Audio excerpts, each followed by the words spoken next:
বেশিরভাগ মহিলারাই reproductive as a PCOS বা পলিসিস্টিক ওভারিয়ান সিনড্রোমে ভুগে থাকেন, কিন্তু সবচেয়ে বেশি চিন্তার কারণ হচ্ছে কিশোরীদের।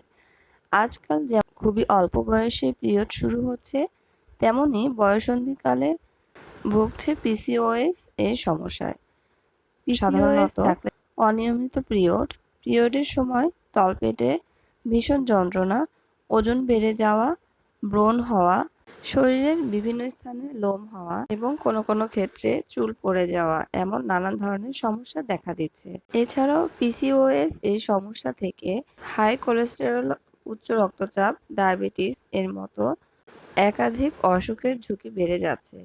তাছাড়া ভবিষ্যতে গর্ভধারণের সমস্যা হয়, এছাড়াও এন্ডোমেট্রিয়াল ক্যান্সারের ঝুঁকিও বেড়ে যায়। সুতরাং পিসিওএস মানে শুধু ওভারিতে সিস্ট আছে এমনটা ভেবে বসে থাকলে চলবে না। কিন্তু প্রশ্ন হচ্ছে, কিশোরীদের মধ্যে কেন এত কম বয়সে পিসিওএস এর সমস্যা বাড়ছে? কিশোরীদের মধ্যে পিসিওএস হওয়ার পিছনে বড় কারণ সিডেন্টারি লাইফস্টাইল অথবা অলস জীবনযাপন করা। সাধারণত সিডেন্টারি লাইফস্টাইলের জন্য কিশোরীদের মধ্যে পিসিওএস এর সমস্যা দিন দিন বেড়ে চলেছে। সিডেন্টারি লাইফস্টাইল মানে শরীরচর্চা কম বা একদমই না করা, পাশাপাশি উচ্চ ক্যালোরিযুক্ত খাবার খাওয়া এবং সাধারণত জাঙ্ক ফুড খাওয়ার প্রবণতা বেড়ে চলেছে কম বয়সীদের মধ্যে, এবং তাদের শরীরচর্চার মাধ্যমে ক্যালোরি খরচ করার প্রবণতাটাও দেখা যায় না। আর এই জন্যই বাড়ছে পিসিওএস এবং পিরিয়ড সংক্রান্ত নানান ধরনের সমস্যা। পিসিওএস এর পিছনে যেহেতু অস্বাস্থ্যকর লাইফস্টাইল দায়ী, তাই ডায়েট এবং শরীরচর্চা এখানে প্রধান ভূমিকা পালন করছে। যে পরিমাণ ক্যালোরি গ্রহণ করা হচ্ছে, ঘাম ঝরিয়ে তা খরচ করতে হবে।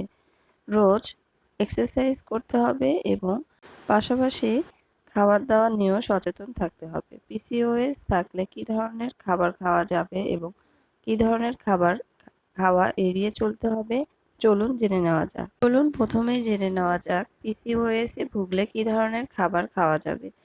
সাধারণত ওটস, ব্রাউন রাইস, এছাড়াও ফাইবার সমৃদ্ধ খাবার এবং যে কোনো ফল এবং শাকসবজি, চিকেনের ব্রেস্ট পিস, ডালের প্রোটিন, মাছের ভিতর বোয়াল, মাগুর, শিং, রুই এবং চিয়া সিড, ফ্লাক্স সিড, আখরোট এর মতো ওমেগা-3 ফ্যাটি অ্যাসিড সমৃদ্ধ খাবার।